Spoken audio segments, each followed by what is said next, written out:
उन्हाळा चालू होतोय आणि त्यासाठी आपण आईस्क्रीम बनवतोय 3 साहित्यातून.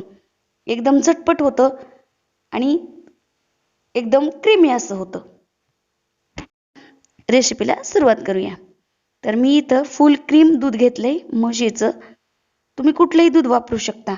मी अर्धा लिटर दूध घेतलेलं आहे. आणि या दुधाला आपण उकळी काढून घ्यायची आहे. खूप छानसं उकळायचंय. अर्ध दूध करायचंय. 10 ते 20 मिनिटं याला शिजवून घ्यायचंय. आणि त्याच्यात नंतर आपण इकडे दुसऱ्या बाजूला कॅरमल तयार करणार आहोत.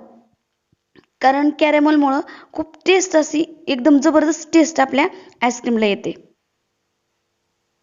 आणि या कॅरमलला सारखं हलवून घ्यायचं जेणेकरून ती साखर आपल्या कढईच्या तळाला चिटकणार नाही. तर इथं आपलं दूध अर्ध झालेलं आहे. तुम्ही पाहू शकता. इथं आपलं दूध उकळून तयार आहे. तर याच्यामध्ये आपण ड्रायफ्रूट ॲड करूया. तर मी इथं काजू बदाम आणि विलायची पावडर वापरली आहे.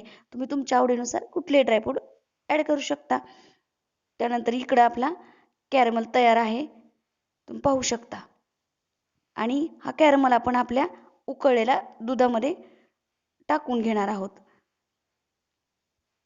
आणि त्याला व्यवस्थित हलवत राहायचे. तर एका वाटीमध्ये थोडंसं दूध आणि त्यामध्ये 2 चमचे गव्हाचं पीठ ॲड करून त्याची स्लरी बनवून घेऊया. जे आपल्या रेसिपीचं सिक्रेट आहे ते म्हणजे गव्हाचं पीठ. आणि त्याची एकदम पातळ अशी स्लरी बनवून आपण आपल्या ज्या उकळलेल्या दुधामध्ये ॲड करणार आहोत.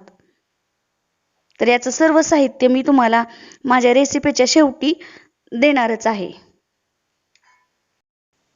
दुधामध्ये स्लरी ॲड केल्यानंतर आपल्याला 5 ते 10 मिनिटं याला व्यवस्थित उकळून घ्यायचंय. तर तुम्ही इथं पाहताय खूप सुंदर असा रंग याला आलेला आहे. त्यानंतर मी याला थंड करून घेणार आहे आणि कंटेनरमध्ये भरून ठेवणार आहे. तर मी आईस्क्रीम ओव्हरनाईट फ्रीजर करून घेतलेली आहे. तर चला सर्व करूया. तर खूप छान अशी आईस्क्रीम बनते आणि या आईस्क्रीमचं साहित्य मी तुम्हाला माझ्या रेसिपीच्या शेवटी देणारच आहे. तर लाईक, शेअर आणि सबस्क्राईब करायला विसरू नका. Bye bye. Take care.